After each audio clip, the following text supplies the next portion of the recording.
We've been doing a series here on Beyond Today Dailies about the 50th anniversary of the Six-Day War in Israel, when the state of Israel expanded its borders in a very major battle with Egypt and other Arab states that surrounded it at that time, and explaining the importance of the state of Israel to the modern world, to history, and especially when it comes to Bible prophecy. There's a key that I want to focus on in this particular part here that talks about the role of the state of Israel, the Jewish state, because as we all know, Israel today is essentially a Jewish state comprised of Jews that came together in 1948, founded the state of Israel after having a presence there for several decades, and establishing the state of Israel, and they have been at war and beleaguered, but holding their own quite well for all of this time. But there's a critical key to understand about the Jewish state when it comes to the biblical record, and it's this. The Jewish state is only one tribe or one part of the entire story of Israel as told in the Bible. Again, students of the Bible understand that the descendants of the patriarch Jacob, who had 12 sons, it is his 12 sons whose descendants formed what became the original nation of Israel in the biblical record. The tribes that came out with Moses at the time of the Exodus were led into the Promised Land and established that sovereign state. Those descendants of Jacob became Israel.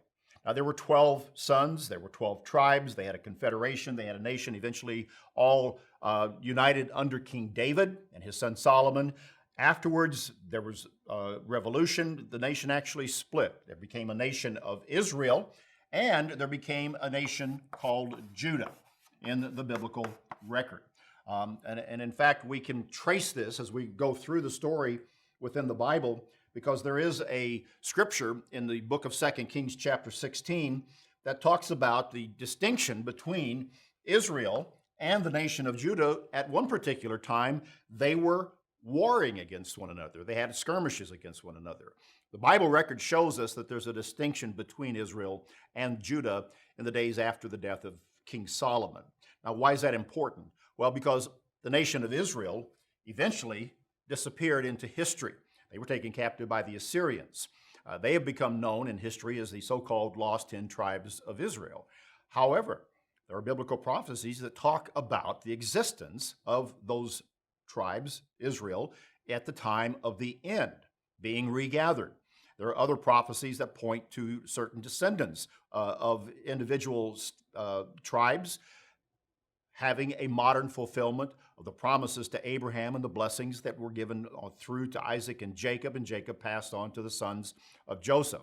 And so when we look at that, we understand that what is in the land of Israel today, the state of Israel, a Jewish state, is really the record and the existence of only one of those tribes and their descendants, the nation of Judah, the tribe of Judah, now occupying that land. And that's very important to the biblical story, as we have been showing. But there's another part of the story that's important. If you go back into the book of Genesis, chapter 49 and chapter 48, you see details about this. In chapter 48 of the book of Genesis, you see where the patriarch Jacob blessed the actual sons of Joseph, Ephraim and Manasseh, and put his name, the name of Jacob, which at that time had been changed to Israel, he put his name Israel upon the sons of Joseph. And that story, when it comes to Bible prophecy and modern world history and understanding our modern world, is a very critical piece of the puzzle to understand why the state of Israel matter, also why the English-speaking peoples matter. Again, longtime viewers of Beyond Today understand that this is told in our booklet, our free booklet, The United States and Britain in Bible Prophecy.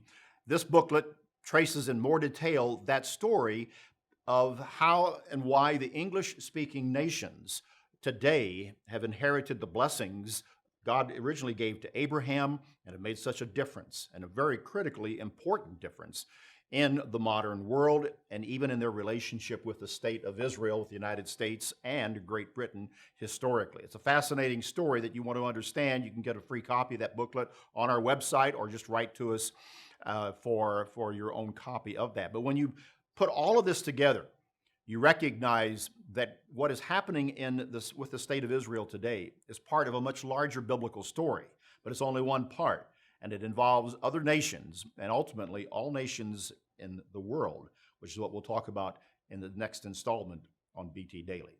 Join us next time.